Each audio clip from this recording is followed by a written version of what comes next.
Carlos Bresser Pereira, ele é um dos fundadores do PSDB e recentemente rompeu de público com o partido por causa da questão do nacionalismo e da social-democracia.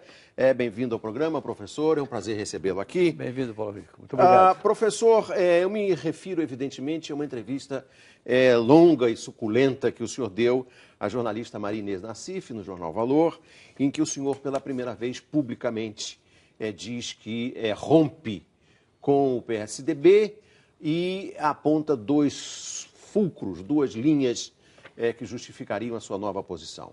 A questão do nacionalismo e a questão da social-democracia. Por quê? Então, eu pensei bastante antes disso, quer dizer, porque eu tenho uma história dentro do partido, mas o que eu vi nestes anos foi que, de um lado, o partido mudou e, de outro lado, eu também mudei. Não foi apenas o partido que mudou. Quer dizer, o partido mudou porque ele caminhou, quer dizer, para a centro-direita e deixou de ser um partido, e não conseguiu se tornar um partido identificado com o interesse nacional. O que aconteceu? Quando eu participei da fundação do partido, em 1988, quer dizer, nós estávamos fundando um partido da social-democracia brasileira. E, portanto, um partido de centro-esquerda. O partido de centro-direita era o PFL e o PT era um partido irresponsável, populista, de esquerda. E ainda informação. Esquerda revolucionária, eles diziam. Quer dizer, com propostas aí irresponsáveis na área econômica. E eu me lembro muito bem, enquanto eu assinava a ata porque tinha havido um debate, o Montoro não queria que o partido se chamasse da social-democracia, porque ele era um velho democrata cristão e na Europa os partidos social-democratas eram de centro-esquerda. Isso. Ainda são, claro. Quer dizer, no caso da Alemanha. Então, e a democracia cristã mais a centro-direita, centro para direita. Centro-direita. E aí, então, mas ganhamos. Né? E eu dizia, muito bem, ganhamos o nome social-democracia, somos um partido de centro-esquerda, mas bem pode acontecer aqui o que aconteceu na Europa. Os partidos ditos socialistas, quer dizer, quando chegaram ao poder, ou quando se aproximaram do poder, mudaram para centro-esquerda e empurraram os outros partidos para centro-direita. Isso é capaz de acontecer conosco. O PT empurrou o PSDB para a direita. Isso. Mais ou menos. Foi exatamente isso que aconteceu. Então a sua profecia foi terrível. Foi batata. O que fazer? Quer dizer, ora, eu sempre me identifiquei com a centro-esquerda, eu sempre me defendi uma posição social-democrata. Eu fazia isso já no final dos anos 70, o começo dos anos 80, quando na esquerda era proibido falar em social-democracia. A social-democracia era ser traidor da revolução. E eu estava aqui defendendo a social-democracia. Uma expressão feia. Isso. Depois a social-democracia deixou de ser feia, né? Mas o fato concreto é que o PSDB deixou de ter essas posições. Isso foi, então, a decisão do lado do problema da centro-esquerda, centro-direita. Mas um compromisso mais com os trabalhadores, um compromisso mais com os pobres, ou um compromisso mais com os ricos, vamos colocar assim, que é o centro-direita. Aí a segunda questão foi a do nacionalismo. Aí você... É outra expressão que em certos círculos não se pode usar. Quer dizer, mas uma coisa que eu faço questão é de usá-la. Quer dizer, porque há certos policiamentos de linguagem que foram muito fortes, especialmente nos 30 anos neoliberais, que terminaram em 2008, começaram em 1979, e que eu não aceito. Quer dizer, eu não vejo razão nenhuma para aceitar essas coisas e me acomodar a isto. E o nacionalismo, claro que há um nacionalismo étnico que é horroroso, que é uma coisa detestável, é o nacionalismo do nazismo, claro. É o nacionalismo que nós vimos nos Balcãs, isso é muito ruim. Mas o nacionalismo econômico, eu entendo que é uma coisa essencial para um país se desenvolver no mundo da globalização. Eu entendo que todos os países são nacionalistas. Os países ricos, todos eles. Claro. Não é porque têm sua bandeira apenas, têm a sua bandeira e defendem seus interesses. Claro.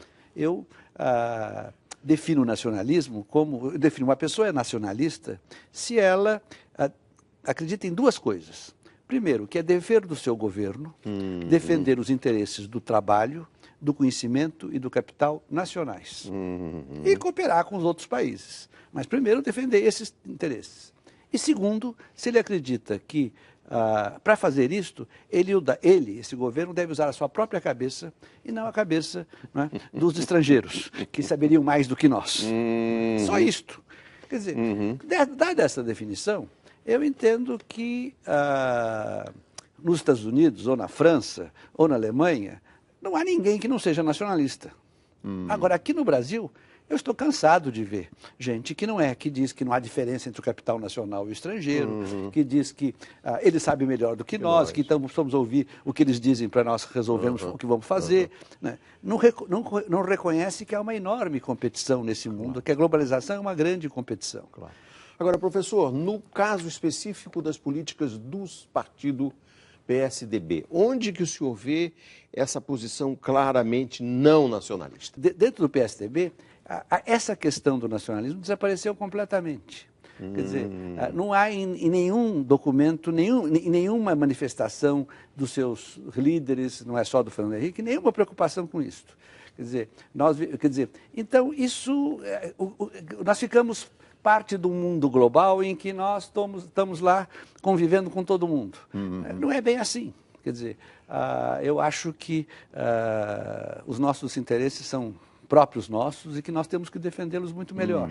Eu acho, por exemplo, eu vi agora, nestes últimos 8 anos, o ministro das Relações Exteriores brasileiro, o Celso Amorim, fez uma excelente administração.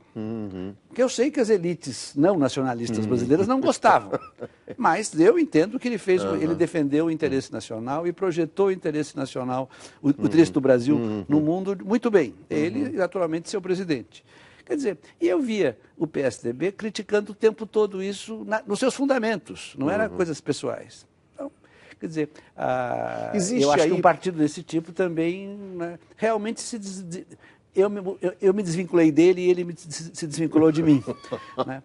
Foi uma separação por consenso mútuo. Porque uma coisa também quer dizer, porque quando eu saí do governo, isso em 99, eu saí do governo e eu me perguntei, mas por que o Brasil não está crescendo a taxas muito grandes? Quer dizer, eu acho que o Brasil de 2011 é muito diferente do Brasil de 2001. Nesses últimos 10 anos, quer dizer, aquela hegemonia externa, neoliberal, fundamentalista de mercado desapareceu. Hoje tem um maravilhoso artigo do Antônio Delfim Neto, que é um notável economista, dizendo, né, como é fundamental você ter um Estado forte para ter um mercado forte, o que é absolutamente verdade. Quer dizer, isso está se compreendendo no Brasil. Professor Luiz Carlos Bresser Pereira, é sempre um prazer encontrá-lo. Muito obrigado, volte sempre. Você. O Entrevista Record fica por aqui. Até o próximo programa. Boa sorte, Record News, jornalismo 24 horas de plantão.